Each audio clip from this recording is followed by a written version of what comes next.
तो दोस्तों, इस वक्त पश्चिमी मीडिया में जबरदस्त हलचल मची हुई है और वजह है रूस का 5वीं पीढ़ी का फाइटर जेट सुखोई 57।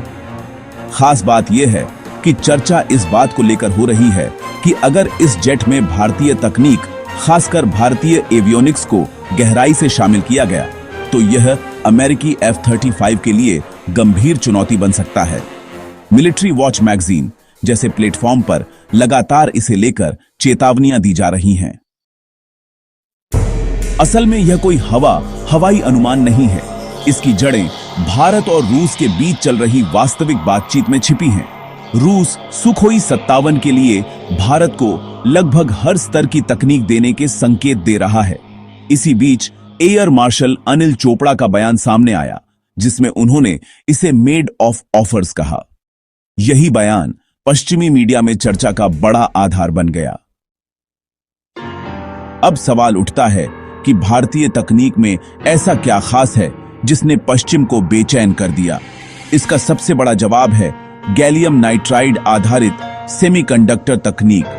भारत ने हाल के वर्षों में इस क्षेत्र में बड़ी छलांग लगाई है। गैलियम नाइट्राइड आधारित रडार और इलेक्ट्रॉनिक वॉरफेयर सिस्टम अब देश में विकसित हो चुके हैं। पश्चिमी विश्लेषकों का मानना है कि अगर सुखोई 57 में यह तकनीक शामिल होती है तो उसकी क्षमताएं पूरी तरह बदल सकती हैं। दिलचस्प बात यह है कि अमेरिकी F-35 और राफेल जैसे आधुनिक फाइटर जेट्स में आज भी पुरानी गैलियम आर्सेनाइड तकनीक का इस्तेमाल होता है। वहीं गैलियम नाइट्राइड तकनीक ज्यादा पावर संभालती है, कम गर्मी पैदा करती है और ज्यादा दूर तक साफ जानकारी देती है। यही वजह है कि इसे भविष्य की एयर वॉरफेयर तकनीक माना जा रहा है। इस पूरे मुद्दे को और हवा मिली जब भारतीय वायुसेना के group captain MJ Augustine Vinod ने रूस टुडे को दिए इंटरव्यू में कहा कि अगर सुखोई 57 में भारतीय मिशन सॉफ्टवेयर और एवियोनिक्स लगाए जाएं तो यह एयर वॉरफेयर की परिभाषा बदल सकता है।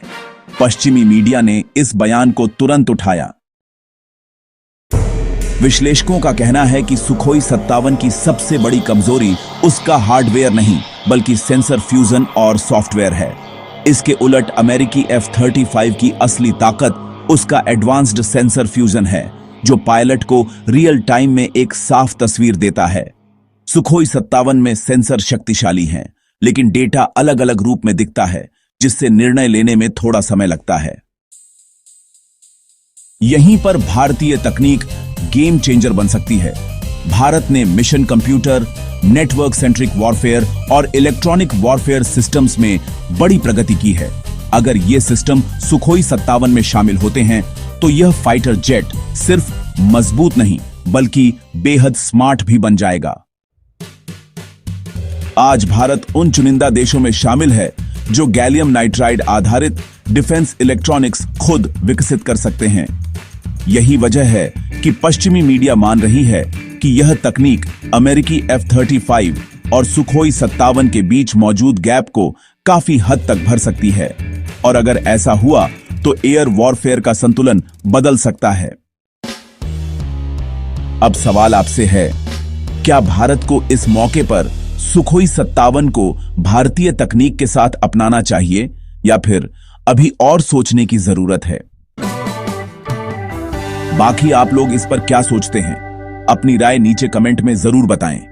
वीडियो को लाइक, सब्सक्राइब और अपने दोस्तों तक जरूर शेयर करें। जय हिंद, वंदे मातरम।